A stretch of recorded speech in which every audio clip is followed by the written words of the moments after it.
Hello and welcome to Thursday's Multiple Choice. As you can see, I've been joined by our regular guest, Nick Watts of the Racing and Football Outlook. Today he's going to offer up a patent, which is 3 selections covered with 3 doubles, 3 singles and 1 treble, 7 bets in total.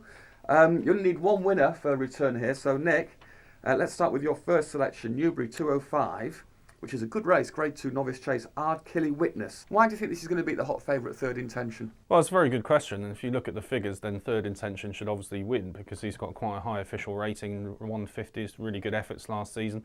Ardkilly Witness has got a bit of ground to make up, even though he's getting £7 off the hot favourite. But I just think he's got a lot to offer over fences, Ardkilly Witness, especially based on his display last time when he ran at Exeter. Really, really good run.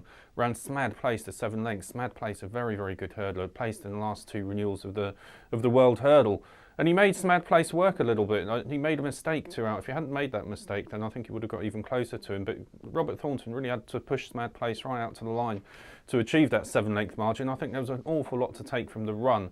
Dr. Newland is in very good form, and I think he feels that this is one of the best horses he's got in what is quite a small stable. But he's been going very, very well lately, Dr. Newland. He doesn't overface his horses if he doesn't think they're up to it. So it's quite interesting. He's willing to take on Grade 2 company here with the horse.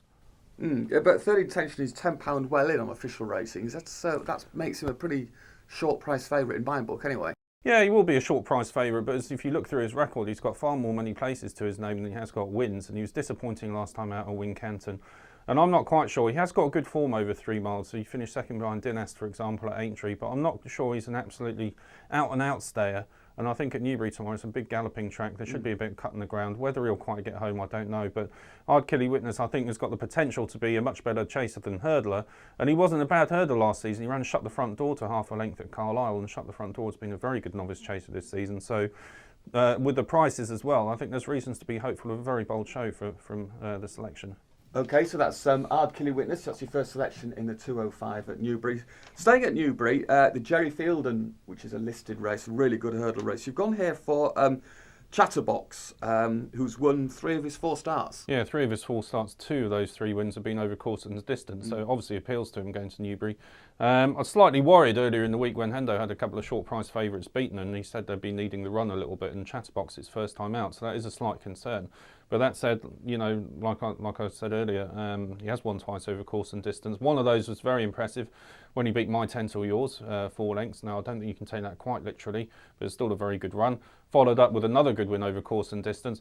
And it's interesting that although he was 4th in the Neptune, a very good Neptune, won by the new one, slightly disappointing there, you might say. But for a long time last season, Hendo wasn't even thinking of Cheltenham for the horse. He said he's big and weak, needs a bit of time. I think he was kind of cajoled into it by the ease of those Newbury wins, and he eventually went to Cheltenham. And didn't disgrace himself either, finishing 4th. But with another summer on his back, I expect him to do very well this season. And hopefully, if he's ready enough to go first time out, then I think he could put it up to Puffin Billy. Okay, so that's Chatterbox in the Jerry Fielden hurdle at Newbury. Now, moving on, Nick, to your last selections at Taunton in the 325, a horse called Rosalind. Yeah, horse for Venetia's I've been looking out for quite a while. It's had quite a few entries. So she's obviously been trying to spy the right opportunity for it, and I think this could well be it. Ran really well at Fontwell last time behind a horse called Waltzing Tornado. Didn't actually complete the course because it fell 3 out, but the point was it would have... overjumped, didn't it? Overjumped, didn't make a serious error, and it would have been involved in the finish. Now, it's an interesting race because Waltzing Tornado's in really good form, won the last 3 starts, including last time out. And the third horse in that Fontwell race as well, Princely Hero, that's gone in again since. So the form looks strong, and I've got a feeling that Rosalind, like I said, would have played a massive part in that. I don't think it's a strong race tomorrow, having looked through it, and there's not much strength in depth. Don't think we've seen the best of it, and I think she's found a nice, very good placer of horses, Venetia, and especially does well with these French types. Yeah, it's a dual winner in France. I haven't yet to win in Britain, but it's only a matter of time, you think, do you? Well, I think so, because it hasn't actually run that often. Like I said, it must have had a few issues because it hasn't seen the track very often, but like I said, Venetia is brilliant with these kind of horses. We've seen them rack up sequences time and time again in the last 3 or 4 seasons. Okay, Rosalind, then that completes the patent. Just need 1 return. Hopefully Nick will do better than that and get all 3 up. Good luck.